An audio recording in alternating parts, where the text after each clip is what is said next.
Q4. It's that time of year again, isn't it? Budget planning. Now, as product people, we'd much rather be whiteboarding new strategies or talking to customers, but there's this quiet, invisible gatekeeper that decides whether our brilliant ideas live or die. And that's the budget. Oof, this one hits home, doesn't it? I mean, how many times have you had an absolute killer of an idea, something you just know will be a home run, only to get that dreaded response, "Sorry, it's not in the budget." It's a frustration we all know. But here's the thing. It's often not about your idea. It's about the financial plumbing happening behind the scenes. So that's the million-dollar question, right? How do you actually get your best work funded and shipped? Well, it turns out the secret isn't just about having a great pitch. It's about understanding the language the business uses to talk about money. And that's exactly what we're going to break down today. Okay, so here's the fundamental secret that most people miss. There isn't just one giant pot of money in a company. Not at all. The business thinks about its spending in different categories, or what I like to call buckets. And just understanding which bucket you're asking to draw from, well, that's the first step to getting that yes. And this is so crucial. A lot of the time, your work gets rejected because you're pitching it to the wrong budget, asking the wrong person for approval, or you're using the wrong justification. It is a framing problem, not an idea problem. And here they are, the two big buckets. On one side, you've got OpEx. That's the money for running the business day to day. And on the other side, you've got CapEx. That's the money for the big long-term investments. They come from different places, they have totally different approval processes, and they are used for completely different things. Okay, let's get into the nitty-gritty, because knowing the specific rules for CapEx and OpEx is what's going to transform you from someone who's just asking for resources into a strategic partner who knows how to make the business work for your product. It's about learning the rules of the game. First up is CapEx, which stands for Capital Expenditure. The easiest way to think about this is as the company's investment fund. It's money that's set aside specifically to buy or build assets that are going to generate value for years and years, way beyond just one quarter or one budget cycle. So, what does this look like in the real world? We're talking about the heavy hitters here. Things like buying a bunch of new servers, or building a custom internal tool from scratch that your company will use for the next decade, or a massive ground-up platform rebuild. These are the big, foundational projects. Now let's look at that other bucket, OpEx, or operating expenditure. This is the money that keeps the lights on. It's what keeps the business running smoothly every single day. And for most product teams, this is where the majority of your world lives. Think about all the stuff you see every day. Your salary, your team's salaries, that's all OpEx.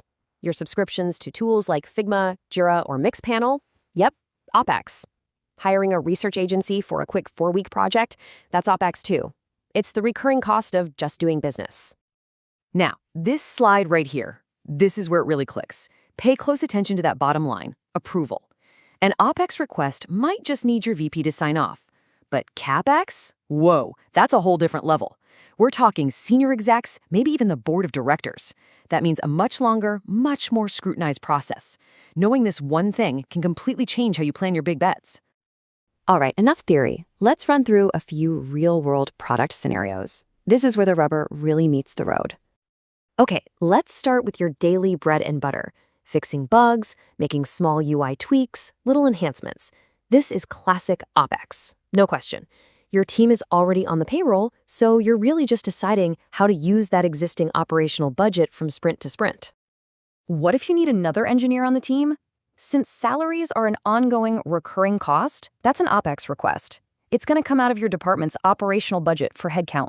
Simple as that. Now for a big one. Let's say you want to rebuild your core billing system from the ground up. This is a massive project. It's going to take a year to build, but it will deliver value for the next 5. Because you are literally creating a long-term asset for the company, this is a perfect candidate for CapEx funding. And this is a brilliant example of how things get messy in the real world. Let's say you're moving to a new CRM.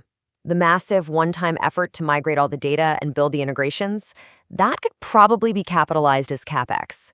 But the monthly subscription fee you're going to pay for that new tool, that's pure OpEx. And your finance team might actually split the cost across both budgets. So why did we just spend all this time geeking out on accounting terms? Because this knowledge isn't just trivia. It is a strategic superpower for any product leader. Seriously. When you understand the money, you can start to align your roadmap with how the company actually plans its finances. You can frame your pitches in the language that executives and the finance team actually speak. And maybe most importantly, you show that you understand the business, not just the product. And that builds a ton of trust with leadership. This is honestly the key takeaway. The ability to connect your product vision directly to how the business funds its work, that is what separates good product managers from truly great product leaders.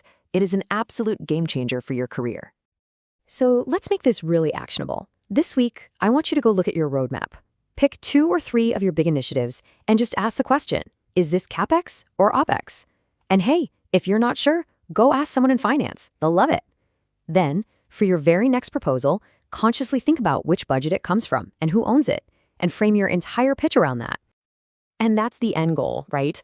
When you start doing this, you completely shift the conversation. You're no longer just someone asking for money.